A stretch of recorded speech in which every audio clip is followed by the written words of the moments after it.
It's the Then versus Now Challenge! 3! Welcome back, race fans. It's race 5 of Group 2. Today's racers represent one of the most historic and toughest trucks around, the Land Rover. What's that about, Al?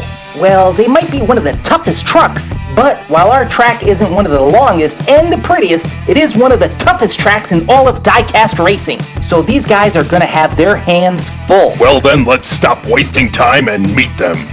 Up first for Team Then, it's this classic green 1965 Land Rover Generation 2 Safari. And it has traveled all the way from Johannesburg, South Africa, along with its driver, Ruben Short. And for Team Now is another well-traveled Land Rover. It's this 2020 Land Rover Defender, driven by Jamal Pitts, all the way from Oran, Algeria. Now, let's hope these guys didn't spend all of their gas getting here and left enough to get themselves up to the Guillotine Gate. Here we are at the famed Guillotine Gate for the start of Heat 1. In Lane 1, it's Ruben Short in the Safari. And one lane to his right is Jamal Pitts in the Defender. The safety crew was busy clearing the track during the intro, so let's hope the drivers are ready because this race is a go. 3, 2, 1, go! Safari blocks!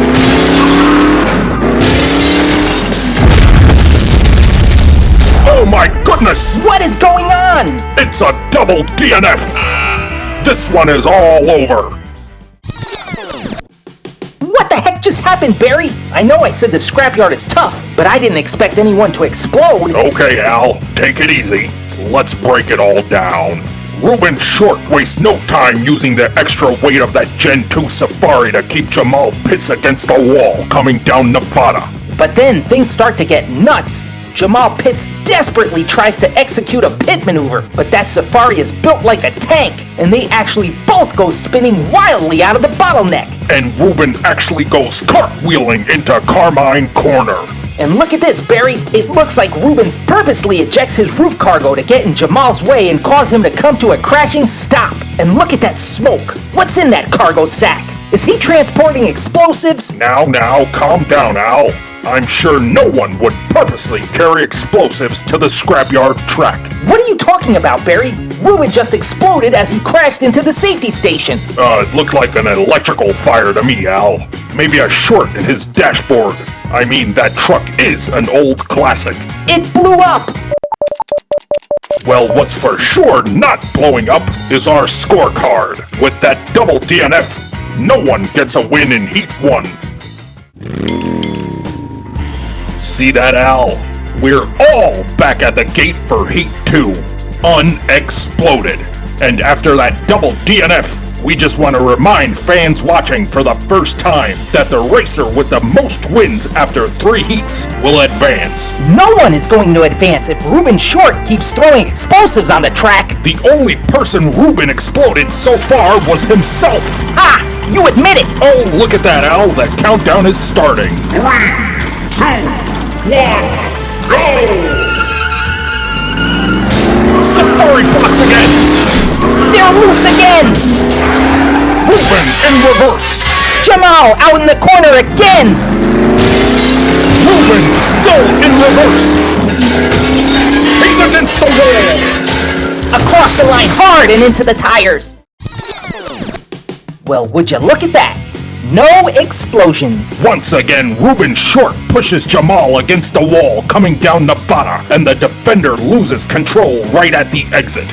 But Ruben loses control and goes through the bottleneck backwards. And that's still not as bad as Jamal's Defender, which spins and bounces all the way through. And giving credit where credit is due, Mr. Short keeps that tall truck on its wheels coming around Carmine Corner. And unfortunately for Mr. Pitts, once again in Carmine Corner, he comes to a standstill. Well, who is not standing still is Ruben Short. He bounces that heavy truck off the jump coming into Clunker Canyon. And then he tries, and fails, to use the clunkers to spin himself around, but he ends up skidding his way through. Then, coming into the boulevard, Ruben slams that heavy truck into the outer wall and scrapes his way down. And he gets himself loose by ricocheting off one of the barrels only to slam into the tires after he crossed the line. The other thing Ruben slammed into was our scorecard, because he just got the first win of the race. It's the final heat. Jamal Pitts needs a win here to stay alive. Ruben could definitely shut down the Defender with another win. It's all on the line. Good luck to both racers. 3, 2, 1, go! They go wide. Ruben flips!